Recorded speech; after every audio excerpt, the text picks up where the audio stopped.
All right, so today we are digging into the anatomy of a truly modern phenomenon, Greta Thunberg. We're going to unpack how one single protester became the face of a massive global youth movement.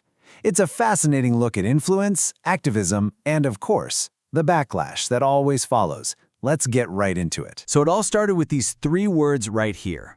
Skull strike för klimatet. That's Swedish for school strike for climate. I mean, it doesn't look like much, does it? Just words on some cardboard. But this simple sign would become the rallying cry for literally millions of people all over the planet. Now, what's so wild about this story is that it doesn't begin with some huge organization or a fancy PR team. Nope.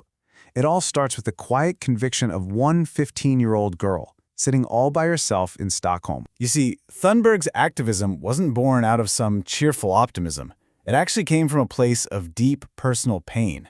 When she first learned about the climate crisis at just 11 years old, it sent her into what her family has called a period of total darkness. We're talking severe depression and an eating disorder that got so bad, at one point she lost 22 pounds in just a couple of months. And this is where her whole approach gets really, really interesting. She took diagnoses that many people would see as a major limitation, Asperger's, OCD, selective mutism, and she publicly flipped the script. She called them her superpower. This, she said, is what gave her a laser-like focus. It's why she sees the world in black and white on this issue, with no room for gray areas. And it's why she only speaks when she feels it's absolutely necessary. So her very first successful campaign, it wasn't on the world stage at all. It was right there in her own home. She just kept at it, using data, showing them graphs, trying to convince her family to change how they lived. And they did. They went vegan and gave up flying, which for her mom, who's an opera singer, was a huge deal. That was the turning point. It proved to Greta that change was actually possible, and that realization was what helped pull her out of her depression. Okay, so that personal victory, it was like lighting a fuse. And what happened next was an absolute explosion of activism that I don't think anyone anywhere saw coming. I mean, the growth was just breathtaking. In August of 2018, she's all alone. Just 4 months later, she gives a speech at a big UN climate conference, and the hashtag Fridays for Future just goes viral. By March 2019, the first coordinated global strike gets over 1 million people out on the streets. And then, just over a year after she started, her lonely protest had snowballed into the single largest climate demonstration in human history. It's just wild. Just let that number sink in for a minute. 7.6 million people. Over 1 week in September 2019, that's the estimated number of students, parents, and just supporters who joined the movement that she started. We're talking protests in 18 countries.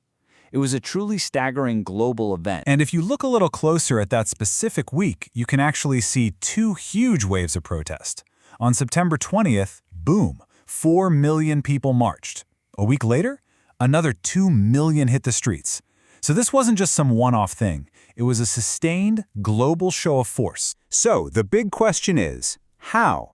How did a teenager's voice manage to cut through decades of political static when so many others had tried and failed? Well, the answer really lies in her rhetorical strategy, this powerful cocktail of hard science, raw fear, and just pure fury. First, she had this knack for using simple but absolutely devastating metaphors that made the crisis feel immediate and personal. At the World Economic Forum in Davos, in front of all the global elite, she didn't talk about ice caps. She looked at them and said, "Our house is on fire." It makes the thread feel right here, right now. And then there was that moment at the UN. She just unleashed this pure, unvarnished fury. Her voice was literally cracking with emotion, and she kept repeating this question, "How dare you?" She turned what was supposed to be a polite policy discussion into this searing moral indictment of the leaders in that room, telling them they had stolen her dreams with their empty words. And finally, she wasn't afraid to use mockery. By 2021, she took all these decades of political promises about green jobs and net zero targets and just boiled them down to 3 simple sounds. Blah, blah, blah. It was a brutally effective way to paint all those official pledges as just meaningless noise. But here is the crucial part. All of that emotion, all that fury, was always anchored to hard science. She constantly dragged the conversation back to real-world concepts like the carbon budget, the finite, scientifically calculated amount of CO2 we can still emit. By grounding her moral outrage in actual data, she made her arguments incredibly hard to just brush aside. So when you have a message that is that potent, it's bound to create a powerful reaction, right? And it did.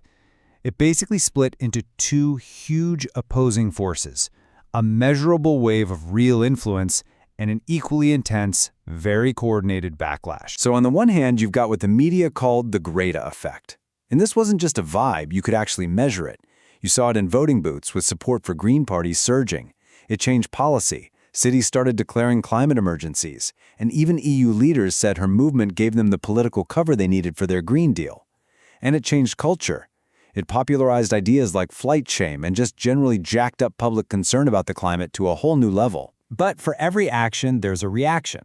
And on the flip side, a really powerful backlash started to form, and it had a very clear playbook. The attacks weren't just random insults. They followed these specific narratives. The goal was always to discredit the messenger, so you never have to deal with the message. So you had the puppet narrative, claiming she's controlled by someone else. The mentally ill child narrative, using her Asperger's to call her unstable. The hypocrite narrative, attacking her personal life. And of course, the alarmist narrative, trying to frame her urgent warnings as just irrational fear-mongering. So where does all of this leave us now? After the dizzying heights of global fame and the massive disruption of the pandemic, what's the state of this movement and its, let's face it, reluctant icon today? Well, after she graduated from high school, Thunberg's activism really entered a new chapter. She began to shift away from the school strikes and more toward direct action and civil disobedience. It's a much more confrontational style, and it's led to her being arrested at protests across Europe. So you can see this clear evolution happening. Her tactics have moved from strikes to things like blockades. Her focus has widened from just the climate to what's called an intersectional approach, where she's also advocating for other causes, like Ukrainian and Palestinian solidarity. She's even published the Climate Book to try and get all the key science in one place for everybody. Basically, she is transforming from that youth icon into a much more complex and sometimes more controversial political activist. And all of this leaves us with one final, really provocative question. Was she a totally unique, once-in-a-generation spark? A kind of lightning in a bottle?